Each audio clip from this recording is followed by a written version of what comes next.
परेशान जंगल, गुमशुदा लालटेन की मिशन। एक ठंडी शाम, एक छोटी सी लड़की लैला अपने दोस्त सारिब और सीला के साथ अपने गांव के पास जंगल में गई। उसके दोस्त हमेशा उन्हें इस प्राचीन जंगल से डरा चुके थे, लेकिन वे तीनों बहादुर थे।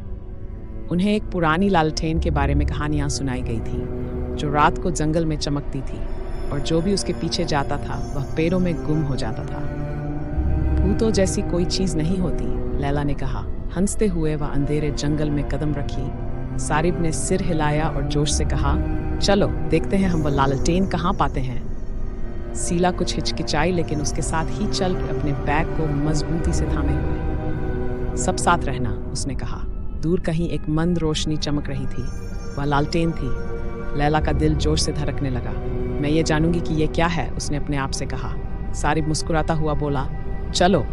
जब वे पास पहुंचे, लालटेन की रोशनी बढ़ गई। अचानक पेड़ों ने उनके चारों ओर घेर लिया। जमीन नरम महसूस होने लगी और हवा में रहस्यमय आवाजें सुनाई देने लगीं। क्या कोई है?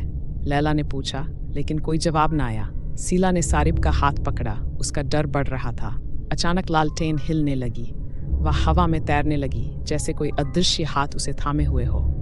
वे तीनों उसका पीछा करने लगे, लेकिन जितना वे गहरे चलते गए, उतनी ही अजीब बातें होने लगीं। साए उनके चारों ओर नाचते हुए नजर आने लगे और उनके कदम भारी होने लगे।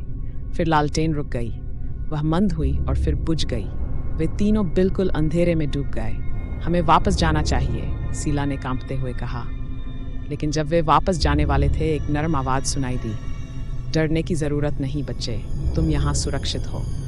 जंगल परेशान नहीं था, वह सिर्फ उनके राज को समझने के लिए किसी का इंतजार कर रहा था।